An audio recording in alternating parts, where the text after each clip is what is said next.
আমাদের দেশের মধ্যে যারা মওদুদির আকীদা গ্রহণ করেছে, আবুল আলা মওদুদি, এখন সুন্দর ব্যাখ্যা হচ্ছে আবুল মানি হচ্ছে পিতা, আলা মানি হচ্ছে বড়, মওদুদি মানি তো জানেন এ যারা মদ খায়, আমরা বলি এই লোকটা মওদুদি, মদ খায়।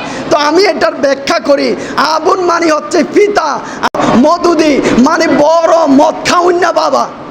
আবুল আলা মওদুদি যারা জামাত ইসলাম, এই আবুল আলা মওদুদিকে যারা অনুসরণ করে তারা হচ্ছে জামাত ইসলাম, যারা জামাত শিবির করে, তাদের আকীদা এত প্রদভষ্ট, মানুষকে তারা গুমরাহি করে। তারা ওয়াজাদাকা দাল্লান ফাহাদার তাফসির করেছে, আবুল আলা মওদুদি তাফসির করে গিয়েছে আমার নবী নাকি প্রদভষ্ট ছিল, আমার নবী অভিশপ্ত ছিল, আল্লাহ নাকি আমার নবীকে পথ দেখিয়েছে। এই হচ্ছে মওদুদির আকীদা।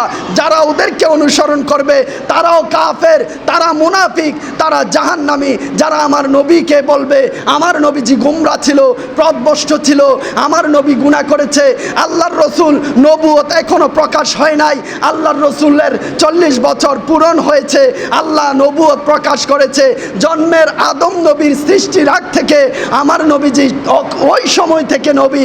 এখন আমার নবী যখন আলামিন হিসাবে আল্লাহর রসুলকে মুক্কার কাফের বেঈমান যারা আছে সবাই বলতো আব্দুল্লাহর সন্তান মুহাম্মদ হচ্ছে আলামিন, আলামিন মানে বিশ্বাসী। আলামিন কখনো মানুষের সাথে বেঈমানি করে নাই, নাফরমানি করে নাই। আব্দুল্লাহর সন্তান মুহাম্মদ অনেক বিশ্বস্ত, অনেক মানুষ আছে যারা বেঈমানি করে মানুষকে কষ্ট দেয়, কিন্তু আব্দুল্লাহর সন্তান এত তাকওয়াবান, পরেজগার, সে আমানতদার, সে মানুষের সেবা করে, মানুষকে কখনো কষ্ট দেয় নাই। তাহলে আমার নবীকে কাফেররা বলে সে হচ্ছে বিশ্বাসী, আল্লাহর রসুল হচ্ছে বিশ্বাসী, আর আমার দেশের মুনাফিক বেঈমান যারা টুপি পরেছে, জুব্বা পরিধান করেছে, জামাত ইসলাম যারা অনুসরণ করে, আমি বলবো ওদেরকে যারা কাফের মনে করবে না, যারা আমার নবীকে প্রদভ্রষ্ট বলে, আমি বলবো তারাও কাফের, তারাও মুনাফিক। আবুল আলা মওদুদি এই তাফসির করে দিয়েছে।